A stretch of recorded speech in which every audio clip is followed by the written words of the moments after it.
Bienvenue dans le quartier de la Défense marocain, Casa Mirchor. Bienvenue au pays des anglicismes et des euphémismes.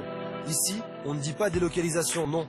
On parle de colocalisation, d'outsourcing, d'externalisation ou d'offshoring.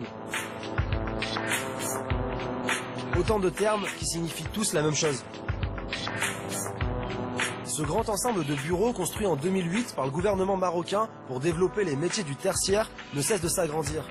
Aujourd'hui, 15 000 employés y travaillent tous les jours, dont beaucoup pour des sociétés françaises. Je vais chez Outsourcia, un prestataire de services qui a pour clients les plus grandes entreprises françaises. Outsourcia emploie 700 salariés et s'est fait un nom grâce au métier historique au Maroc, la relation client au téléphone.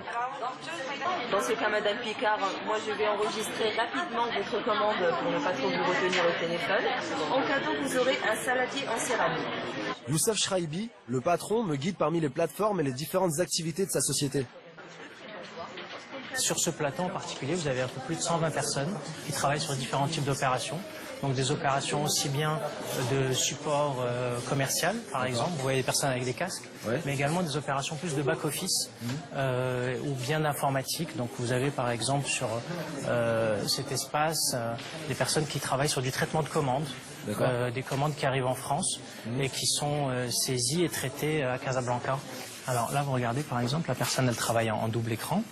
Vous avez sur l'écran de droite des documents qui sont scannés en France et qui nous permet en fait de traiter quelques milliers de commandes par jour qui arrivent. Donc on va identifier le client, voir si c'est un nouveau client, si c'est un client existant, quel établissement il faut livrer, valider l'adresse de livraison, s'assurer que les produits sont bien en stock et traiter la commande comme on pourrait le faire en France. En quelques années, Youssef a fait évoluer son entreprise.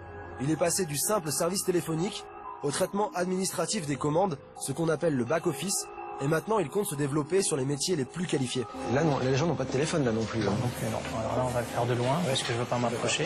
Donc là, effectivement, c'est une activité encore totalement différente. On est sur des profils ingénieurs, techniciens, qui travaillent sur des opérations de maintenance pour un éditeur de logiciels français. Donc là, c'est des gens qui ont quelle qualification Donc c'est soit des ingénieurs, parce qu'au Maroc, vous avez un niveau ingénieur, qui sort des écoles d'ingénieurs nationales, soit des techniciens, donc des bac plus 4, bac plus 5. Quel que soit leur niveau de formation, les employés marocains sont payés au minimum 2 fois moins cher qu'en France. La délocalisation de ces emplois tertiaires, je peux trouver que ça craint. Mais en toute honnêteté, est-ce que je serais prêt à payer plus cher pour garder ou faire revenir les emplois en France ? Des gens comme moi, qui peut-être même sur les services clients le veulent avoir un service français, il faut aussi qu'ils soient prêts à payer le prix de ce que coûte le fait d'avoir derrière un conseiller. Ce serait une expérience intéressante à mener justement, où on donne le choix aux clients en disant si vous voulez un service en France, vous tapez 1 et ça va vous coûter X centimes d'euros la minute. Et si vous voulez un service en offshore, vous tapez 2, ça vous coûtera 2 fois moins cher. Je pense qu'il y a quand même une grosse majorité de personnes qui vont taper 2. C'est vrai que tout le monde taperait 2. Alors, pour arrêter les délocalisations, la seule solution, ce serait de couper tous les câbles téléphoniques et Internet. Et pour vivre Made in France, on devrait fermer les frontières et se replier sur nous-mêmes. Ça faciliterait mon expérience, mais pas sûr qu'on s'en sortirait mieux pour autant. En fermant les frontières, les autres pays continueraient-ils à nous acheter ce que l'on a à leur vendre? La France a exporté cette année pour 434 milliards d'euros de biens.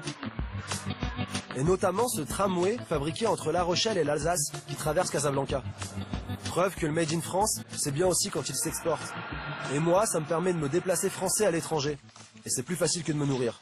Là, du coup, je me retrouve avec des cochonneries françaises. Le Made in France, c'est marrant, mais à l'étranger, c'est chiant. Voilà. Ça, c'est une conclusion gratos. C'est là les cadeaux. Avant la fin du film, avant la fin de l'expérience, je vous donne celle-ci. N'essayez pas de vivre Made in France dans un pays qui n'est pas la France.